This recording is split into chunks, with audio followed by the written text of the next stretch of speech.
নতুন করে যারা কাজের বিষয়ে সৌদি আরবে যাবেন, আপনাদের জন্য আসলে একটা দুঃসংবাদ।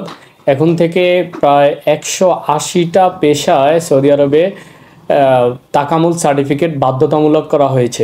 সৌদি আরবের এম্বাসি ঢাকাতে যে আছে, সৌদি দূতাবাস, সেটা নিশ্চিত করেছেন যে এখন থেকে 180টা পেশায় তাকামুল সার্টিফিকেট বাধ্যতামূলক করা হয়েছে।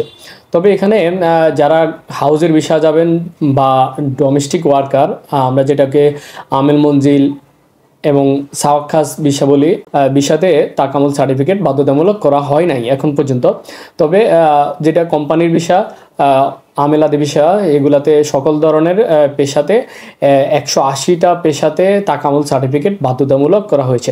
এটা যদিও আপাতত আমাদের জন্য সমস্যা মনে হলেও কিন্তু এটা ফাইনালি কোনো সমস্যা না, যেহেতু বাংলাদেশের বেশিরভাগ মানুষই ওয়ার্কাররা কোনো রকম কাজকর্ম না শিখেই তারা খালি হাতে, এক হিসাবে খালি হাতে বিদেশে চলে যায়, তখন তারা বিভিন্ন রকম সমস্যার মধ্যে পড়তে হয়। এই সমস্যা যেন পরবর্তীতে না পড়ে, এটার জন্য একটা স্থায়ী সমাধান আমি মনে করি তাকামুল সার্টিফিকেট। কারণ যিনি যেই পেশা যাচ্ছেন, তিনি যদি সেই পেশা, যে বিষয় যেরকম পেশা থাকছে সেই রকম কাজে যদি সে না জানে, তাহলে তাকে বিদেশে অনেক রকম সমস্যার মধ্যে পড়তে হচ্ছে।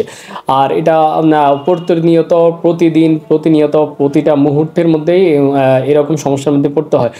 দেখা গেছে এমন একজন মানুষ যিনি